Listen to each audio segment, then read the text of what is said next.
Hello বন্ধুরা, welcome to simple cooking with Moumita. আজ আবারও চলে এসেছি নতুন একটি রেসিপি নিয়ে। আশা করছি আজকের রেসিপিটা আপনাদের খুবই ভালো লাগবে। বাড়িতে শুধুমাত্র গোবিন্দভোগ চাল আর পটল থাকলেই বানিয়ে নিন এরকম ধরনের সুস্বাদু একটি পোলাও রেসিপি।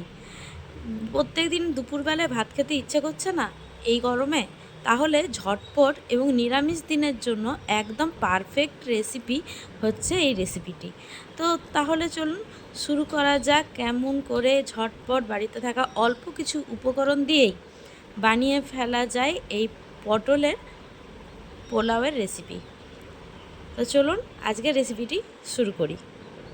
প্রথমে গোবিন্দভোগ চালটাকে আমি নিয়ে নিয়েছি পরিমাণ মতো, 1 গ্লাসের মতো এখানে গোবিন্দভোগ চাল আমি নিয়ে নিয়েছি বড় গ্লাসের। আর এখানে পটলগুলোকে গোটা গোটাই রেখেছি। আর এই দেখুন মাঝখান থেকে এরকমভাবে সুন্দরভাবে আড়তিচা করে করে কাট দিয়েছি। আপনারা ছুরির সাহায্য করে নিতে পারেন। তো দেখতে পটলটা অনেকটা ফুলের মতো লাগে। তো এরকমভাবেই আমি কেটে নিয়েছি পটলগুলো। এরপর ভালো করে আমি চালটাকে ধুয়ে নিচ্ছি। দেখতে পাচ্ছেন তো চাল থেকে কত ধুলো, মানে বেরোচ্ছে, ধুলো টাইপের জিনিস। তো বাজার থেকে যে কোনো জিনিস এনে কিন্তু ভালো করে ধুয়ে নেওয়াটা খুবই দরকার। এরপর চালটাকে আমি ভিজিয়ে রেখে দিয়েছি ভালো করে ধুয়ে। এরপর একটা মশলা বানিয়ে নেব, যার মধ্যে দিয়ে দিয়েছি 2টো তেজপাতা, 2টো শুকনো লঙ্কা, 2টো দারচিনি, কয়েকটা এলাচ আর কয়েকটা লবঙ্গ। আর দিয়ে দিলাম 1 টেবিল স্পুনের মতো জিরে আর 1/2 টেবিল স্পুনের মতো মৌরি। এটাই হচ্ছে আমার এই পটলের যে পোলাও এই রেসিপিটি, এটি মশলা। তো ভালোভাবে মশলাটাকে ভেজে পর আমি এটা গুঁড়ো করে নেব। জিরে ভাজতে এমন কিছু সময় লাগে না, খুব তাড়াতাড়ি হয়ে যায়। এবার কড়াইয়ের মধ্যে থেকে মিক্সিং জারে নিয়ে আমি এটা একটা গুঁড়ো বানিয়ে নেব। এবার কড়াইয়ে পরিমাণ মতো তেল দিয়ে দিলাম পটলগুলো ভাজার জন্য। পটলগুলো আমি কিন্তু এখন শুধুমাত্র জলে ধুয়ে আর কড়াইয়ে দিয়ে দিচ্ছি। কড়াইয়ের মধ্যে দিয়ে পরেই আমি কিন্তু নুন আর হলুদটা দেবো, কারণ পটলটা দিয়ে পর পটলটাতে মাখিয়ে রাখলে নুন আর হলুদটা, তাহলে কিন্তু পটলটা বড্ড বেশি ন্যাকপেতে হয়ে যায়। তার জন্য আমি কড়াইয়ে দেওয়ার পরেই কিন্তু নুনটা ব্যবহার করেছি। সামান্য অল্প একটু নুন দিয়ে ভালোভাবে পটলগুলো এপিট ওপিট করে উল্টে নিয়েছি। এরকম করে অনেকেই আছেন যারা পটল ভাজা করে খান। এরপর এই যে মশলাটা বানিয়েছিলাম ওটা বানানোটা আমার হয়ে গেছে, গুঁড়োটা এরকমই থাকবে, একটু দারদারা টাইপের, মানে খুব যে মিহি হয়ে যাবে তাও কিন্তু নয়। আমি দুঃখিত, এই সময় আমার কারেন্টটা চলে গিয়েছিল। তো চালটা দিয়ে দিচ্ছি, ধুয়ে রাখা চালটা।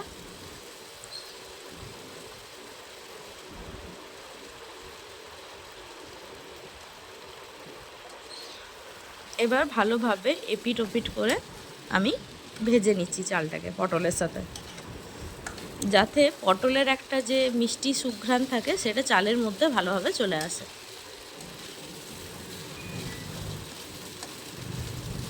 ভালোভাবে ভেজে নিতে হবে চালটাকে পটলের সাথে। এরপর আদা যে গ্রেট করে রেখেছিলাম সেই গ্রেট করা আদাটা দিয়ে দিলাম।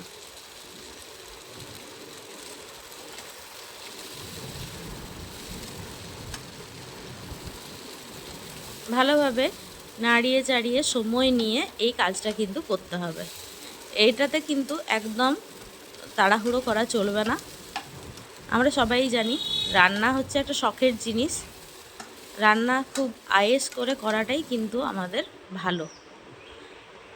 এবার আমি এখানে হলুদ দিয়ে দিলাম আর সামান্য পরিমাণে হিং দিয়ে দেবো। নিরামিষ রান্নাতে হিংয়ের ব্যবহার করলে কিন্তু তার মধ্যে একটা আলাদাই রকমেরই সুঘ্রাণ আসে, তাই এখানে আমি হিং ব্যবহার করেছি।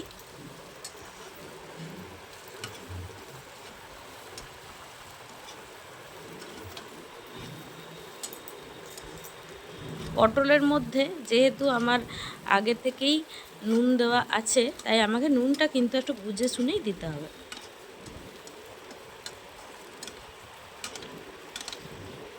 দেখুন চালটা যখন ঝরঝরে হয়ে যাবে তখন কিন্তু বুঝতে হবে যে আমার ভাজা হয়ে গেছে। তারপরেই কিন্তু আমি এখানে যে মশলাটা বানিয়ে রেখেছিলাম সেটা ব্যবহার করলাম।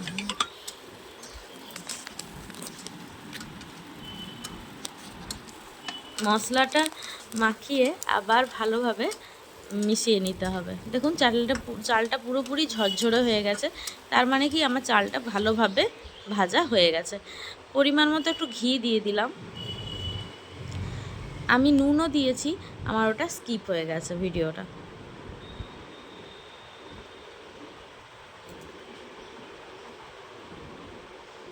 ভালোভাবে চালটা মশলার সাথে মাখিয়ে নিতে হবে। দেখুন চালটা কতটা ঝরঝরে হয়েছে, একদম পারফেক্ট পোলাওয়ের চাল রেডি হয়ে গেছে। এবার চালটা যাতে ঝরঝরে থাকে তার জন্য আমি একটা টিপস ব্যবহার করছি এখানে, সেটা হচ্ছে ফ্যাটানো টক দইটা দিয়ে দিলাম। 2 চামচের মতো ফ্যাটানো টক দই আমি এখানে ব্যবহার করেছি। এতে কি হবে, চালটা তো সেদ্ধ হয়ে যাবে, পটল তো আমার সেদ্ধ হয়েই গেছে, দেখে বোঝাই যাচ্ছে। চালটা তো সেদ্ধ হবে, কিন্তু চালটা মানে চ্যাটচ্যাটে হয়ে যাবে না, ঝরঝরে থাকবে চালটা। তার জন্যে আমার এখানে দইয়ের ব্যবহার করা। আর দইটা দিলে কিন্তু যে রেসিপিটা তৈরি হয় সেটা কিন্তু খেতে কিন্তু খুব টেস্টি হয়। তো মেন উদ্দেশ্য হচ্ছে আমার চালটা যাতে স্টিকি না থাকে, সেই জন্য আমি এখানে দইয়ের ব্যবহারটা করলাম। এবার ভালোভাবে পরিমাণ মতো যতটা পরিমাণ চাল নিয়েছি তার ডাবল জল দিয়ে আমি এখানে, মানে 1 কাপ চাল নিলে 2 কাপ জল, এই পরিমাণে আমি জল দিয়ে, যেমন পোলাও করি সেরকমভাবে জল দিয়ে, আর 2টো কাঁচা লঙ্কাকে আমি মাঝখান থেকে কেটে আমি দিয়ে দিয়েছি। এতে কি হবে, লঙ্কার যে একটা স্মেল সেটা রান্নাটাতে চলে আসবে। এবার কয়েকটা কিশমিশকে ধুয়ে ভালোভাবে দিয়ে দিলাম। পোলাও একটু কিশমিশ কাজু থাকলে ভালোই লাগে আমাদের পোলাওটা খেতে। কয়েকটা কাজুও দিয়ে দিলাম। এবার ভালোভাবে মিশিয়ে ঢাকা চাপা দিয়ে রেখে দেবো 10 মিনিটের জন্য। 10 মিনিট পর গ্যাসটাকে অফ করে আবার ঠান্ডা হওয়ার জন্য রেখে দেবো আরও 10 মিনিট। মোটামুটি আমার 20 মিনিটের মধ্যে আমার এই পোলাওটা রান্নাটা হয়ে যাবে।